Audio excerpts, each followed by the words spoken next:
They started by conducting door-to-door searches in the neighborhood, just to see if a neighbor saw. All right, hold on. Before we continue, how would you feel, bro, if that happened to you, your 5-year-old daughter? I think they said they were going to the store at 8 p.m., if I'm not mistaken. So how would you feel, 8 p.m., your 5-year-old daughter was out and about on the streets and nobody knew where she was? I would lose my freaking mind, cuz. What's good, Dark Knight Gang and it's that gang? I know I told you I was going to drop this Friday night, but instead I'm dropping it Saturday night. It is what it is. My fault. But I'm ready to watch this video, bro. This right here is from a YouTuber named Anna Solves, and it's titled The TikTok Video That Gave Clues About Kidnapped Sofia Juarez 18 years later. Yeah, this sounds fire. Nobody requested this. I saw this on my homepage. I said I'm about to watch it. I'm ready to hop into this video. Shout out to the gang. Everybody have a good day. Have a great day. Have a great weekend. You know what? It's 7:14 right now. I don't know if you can see. You see that at the top right? It's Friday, July 30th, 7:14 p.m. Maybe I'll edit this and just put it up hella late tonight. I don't know. Anyway, I hope everybody have a great weekend. Shout out to the gang. Y'all know I love y'all. I'm ready to hop on into this. Y'all know I love watching stuff like this. It is what it is. You know, I think I'm like the only reactor that be reacting to like the more dark type of videos. But I don't care about none of that. Anna Solves, hopefully you make this video great. I'm ready to be entertained, and I'm sure everybody else is too. Yeah, man, let's hop on into it. Everybody have a great weekend. Y'all know I love y'all. Continue to live life. Love life. Live, love, and laugh. I absolutely hate that quote. But let's hop on into it, man. Let's go. Realities of life is that when someone goes missing for more than a few weeks, it's unlikely that we'll ever see them again. A study in Washington State found that if someone under the age of 18 is taken away against their will, their risk of dying jumps by 74% if they aren't found in the first 3 hours of their disappearance. Sofia Juarez disappeared in 2003, and her family never gave up hope that one day she would come back home to them. Now, through the power of social media, that dream may become a reality after the news broke that a woman on TikTok might just be the missing girl. But is there even a chance at all that Sofia is even alive? Let's dive in. Okay, let's go. Sofia Lorenzo Juarez was born on February 5th, 1998, to her parents Maria Juarez and Andres Gutierrez Abraham in California. Maria was pretty young when she had Sofia and had no support from Andres. He refused to believe he was Sofia's dad. As a result, he was never involved in her life, and Maria was left to raise Sofia by herself. A couple of years later, Maria made the bold decision to move from California to Kennewick, Washington, where her mom, Ignacia Prado Juarez, lived. She and Sofia moved across the country into Ignacia's house, where Sofia was surrounded by more relatives her age. A short time later, Sofia became the big sister to a little brother, who she totally adored and played with all the time. Although the house was crowded, the family was super close, and they all loved each other very much. But then, on February 4th, 2003, the day before Sofia's birthday, tragedy struck. She was born in 1998, correct? 1998, so she was only 5 years old. That evening at around 8 p.m., Sofia was playing in her room when she heard her grandma's boyfriend, Jose, in the next room say he was going to the store and ask if anybody wanted to go with him. Sofia loved being out and about, so she asked her mom if she could go with him. Maria said yes and gave Sofia $1 to spend at the store before helping her tie her sneakers and sending her on her way. You think the boyfriend did something? Let's just keep watching. However, nobody had told Jose that Sofia wanted to go with him, so when she ran out to the driveway to get into his car, she saw that he'd already left. It's then believed that she started walking to the store by herself, intending to meet Jose there, since it was only 5 blocks away. But after Sofia left the house that night, she never came home. There were reported sightings of her walking in the direction of the store. A couple of people noticed her on the street because they thought it was strange that someone Sofia's age was out walking by herself at that time of night. No one at home realized anything was wrong until Jose returned from the store without Sofia. When they realized there'd been a miscommunication and Sofia was still out by herself, her family was horrified and started searching for her immediately. Maria called the police, who sped down to the house within 3 minutes of the phone call, and one of the most intense investigations in Washington's history began. They started by conducting door-to-door searches in the neighborhood, just to see if a neighbor saw. All right, hold on. Before we continue, how would you feel, bro, if that happened to you, your 5-year-old daughter? I think they said they were going to the store at 8 p.m., if I'm not mistaken. So how would you feel, 8 p.m., your 5-year-old daughter was out and about on the streets and nobody knew where she was, I would lose my fucking mind, cuz.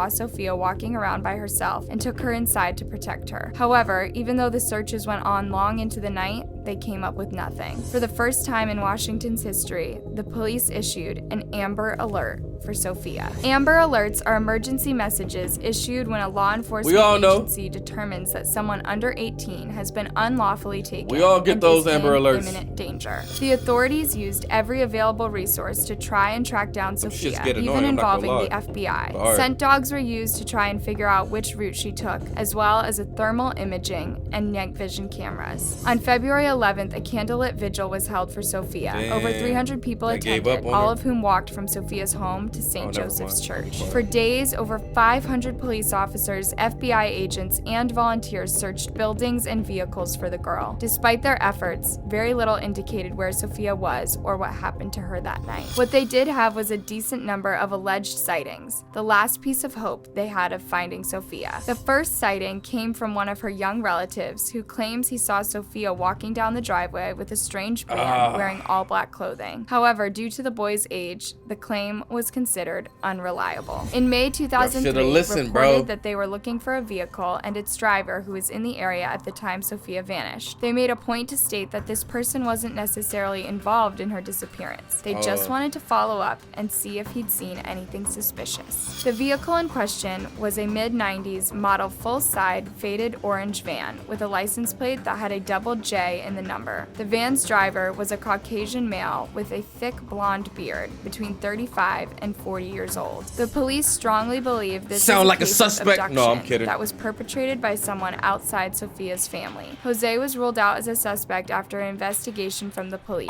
A theory was that he had taken Sofia with him to the store after all, but during their outing, he'd done something to her. That's what They I was about also to say, investigated Sofia's father, Andreas. He was cooperative and told the police he didn't even know Sofia was missing and that he'd never met her. He supplied them with a verifiable alibi and was ruled out of the case. Of course, there is a theory that Sofia never left the house that night. Although there were supposed sightings of her walking the streets, these have never been confirmed, so no one can say for sure that they saw her outside that night. The theory is that something happened to Sofia inside the house that cost her her life, whether it was an accident or intentional. The family chose to cover that. Nah, it's too many people inside that house in order for that to stay quiet. Nah.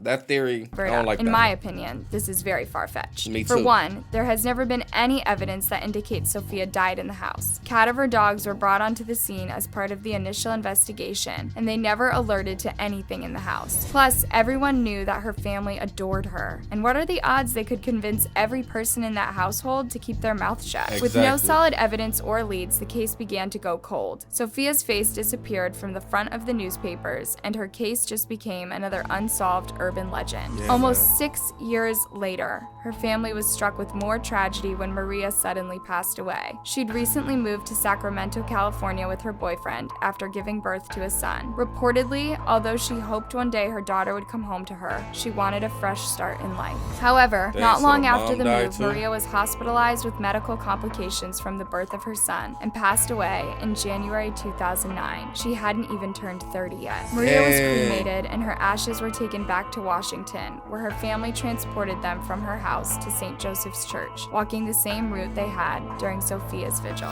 Maria's brother Juan said in an interview that the family was heartbroken that Maria didn't get to see her daughter again before she passed. She passed away not knowing whatever happened to her daughter, and I mean, that's very tough for us, you know, letting her go without seeing her daughter one more time. Yeah, I'm sure and that brings us to 2021, when suddenly there was a lot of buzz around this case again. It's been 18 years since Sofia vanished, when a new witness came forward with a potential sighting from the night she vanished. The witness claims they saw Sofia walking nearby at the store and that she was being pulled away by a man. The witness says Sofia was crying as she was led away. They gave a detailed description of the man to the police, who chose not to release the details to the public yet. And then there was the video. On March 15th, 2021, TikTok user @AKYala posted an interview he did with a young woman living in Culiacan, Mexico. According to the woman in the video, she is 22 years old and that she'd been taken from her family years ago. She said if any of her family members are watching, she wants them to come and bring her home. At the time of making this video, the TikTok has over 200,000 views and almost 2,000 comments. Okay, hold on.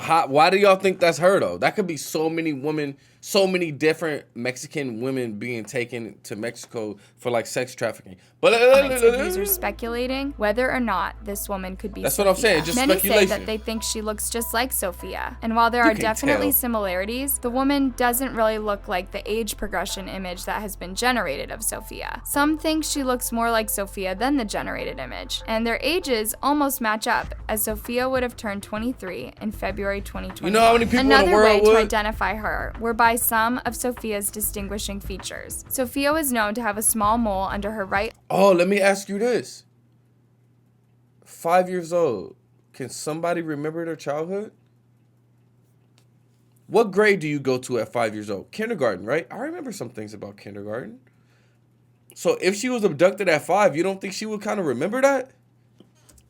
Eye and a birthmark on her back. Since the TikTok is pretty low quality, it's hard to tell if the woman has a mole on her face, and we never see her back. However, it's worth noting that Sofia's capturers could have removed her mole to lessen the chances of her being identified. Many people reported the video to authorities in Washington, eager for them to look into this lead if there was any possibility this could be Sofia. The authorities reached out to the man who conducted the interview to see if he had any more information on the woman. He's traveled to that city multiple times now, trying to recontact her. He has interviewed people in the city, in that same area, who have said, that she does frequent that area. As of May 2021, the authorities are still trying to locate the woman. They agree that there are definite similarities between her and Sofia. They're hoping to obtain a DNA sample to see if it really could be her. However, reportedly, relatives of the woman have come forward and told the police that the woman is not Sofia Juarez. Only time will tell what the truth is, and whatever the outcome, I hope Sofia's family gets the support they deserve during this time. That brings us to the end of today's video. All right, first off, great video. Thank you for that video. I appreciate it. I'm sure everybody else did. This video was fire. Bro, let's talk about it. I don't think that's her. If her own family came out and said, nah, she ain't Sofia, like, that ain't Sofia. Well, not Sofia's family, but the woman that was being interviewed, her family came out and said, that's not Sofia. So why do you guys still think it is? I don't know. They could be lying. I doubt it. But that's really far-fetched to say that woman Sofia, just because she's a Mexican woman in Mexico who was who has the same birthday, or not even the same, but whose birthday is close to Sofia's, and she says she's been captured. That's a far-fetched. Look, I love the internet, but y'all be tripping. That's you trying to connect, like, you know what I'm saying? I mean, the best thing to do is to get the DNA samples to see if that's her. But that's so far-fetched, bro. I don't think that's her. Do you know how many people and kids are kidnapped all the time and sex trafficked, bro? It could be Sofia. It could not be. Me personally, I doubt it. It's probably like a 5% chance or something. Probably even smaller than that. I don't know where I'm getting these percentages from, but personally, I think it's a very small percentage chance that that's Sofia. But still, I feel for the family. I mean, I don't personally feel for them because I don't know anybody that was kidnapped, but I'm sure this was heartbreaking. And for this to come back up and people say, oh, I think we found Sofia, I wouldn't even want to put that family through it unless we knew for sure. You feel me? But let me know what you guys thought down in the comments. This was a crazy video, a good video. Listen, I'm about to bring up some trauma. It's okay. Do you guys know anybody that's been kidnapped? Let me know down in the comments. That would be crazy. I personally don't know anyone, but I just want to know. It's okay. We could talk about it, bro. Relax. Do you know anybody that's been kidnapped? Anybody you went to school with? Any family members? Let me know down in the comments. How was that for you? Was it hard, like, to get over it? Was it hard to, like, let them go? Or do people still search? Like, at what moment do people give up looking? Let me know down in the comments. If I had a daughter that was taken at 5 years old, almost 5 years old, she was 4 years old, about to turn 5, would I ever give up looking for her? I probably would. After a few years, I'd probably give up too. I mean, ain't no leads. What you gonna do? Damn, that sucks. But shout out to the gang. I'm gonna see y'all next time. Peace.